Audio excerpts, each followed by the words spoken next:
नमस्कार मित्रांनो, नर्सिंग एक ईश्वर सेवा मी आरोग्य तुझ्या चॅनलमध्ये मी अक्षय तुम्हा सर्वांचं मनापासून स्वागत करते। तर मित्रांनो, तुम्ही जर माझ्या चॅनलवर नवीन आले असाल तर चॅनलला सबस्क्राईब करा, व्हिडिओला लाईक करा आणि शेअर करा विसरू नका। तर आजच्या व्हिडिओमध्ये आपण बघणार आहोत कार्बोहायड्रेटचे चयापचय। तर हे ANM आणि GNM फर्स्ट इयर ॲनाटॉमीमध्ये विचारला जाणारा प्रश्न आहे। तर ॲनाटॉमी फिजिओलॉजीमध्ये GNM फर्स्ट इयरला बायोसायन्समध्ये विचारला जाणारा महत्त्वपूर्ण प्रश्न काय आहे? कार्बोहायड्रेटचे चयापचय 5 मार्काला विचारला जातो शॉर्ट नोटमध्ये। तर बघूया। तर कार्बोहायड्रेटचे पचन शोषणानंतर ग्लुकोजच्या स्वरूपात ती रक्तात असते। ठीक आहे,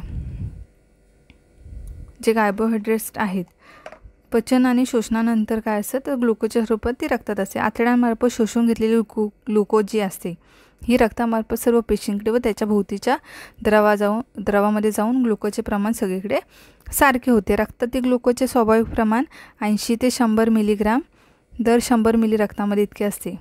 शरीरातील प्रत्येक पेशीला तिच्या कार्यासाठी शक्तीची गरज असते व तिला ही शक्ती जे ग्लुकोज आहे त्याच्या चयापचयातून मिळते। आहारातून घेतलेले जास्तीच्या ग्लुकोजची इन्सुलिन हार्मोनच्या प्रभावाने ग्लायकोजनमध्ये रूपांतर होऊन यकृतामध्ये साठवले जाते। म्हणजे काय तर ग्लुकोज ही चयापचयातून मिळते, म्हणजे ग्लुकोजच्या चयापचयातून तिला ही शक्ती मिळते कशाला तर पेशीला।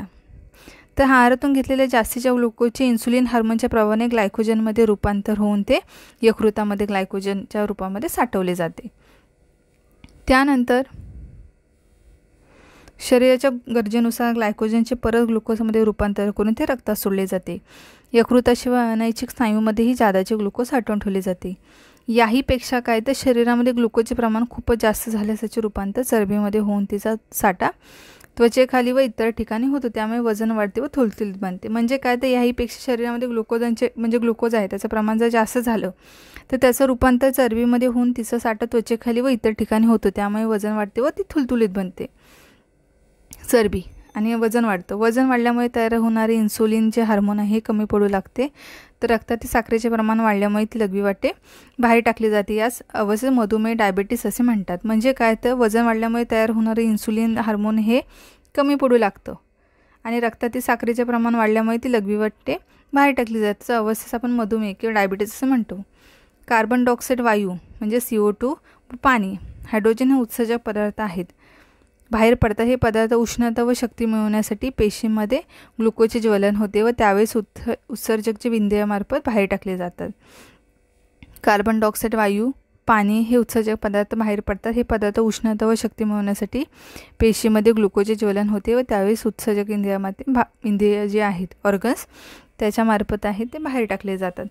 अशा प्रकारे कार्बोहायड्रेट जे आहे त्याचं चयापचय होतं, मेटाबॉलिझम असं आपण म्हणू शकतो। 5 मार्काला शॉर्ट नोटमध्ये हा विचारला जाणारा महत्त्वपूर्ण प्रश्न आहे। लवकरच भेटू मग। आजचा व्हिडिओ एवढाच आहे। पुढच्या व्हिडिओमध्ये तोपर्यंत काळजी घ्या, मस्त राहा, स्वस्थ राहा, धन्यवाद।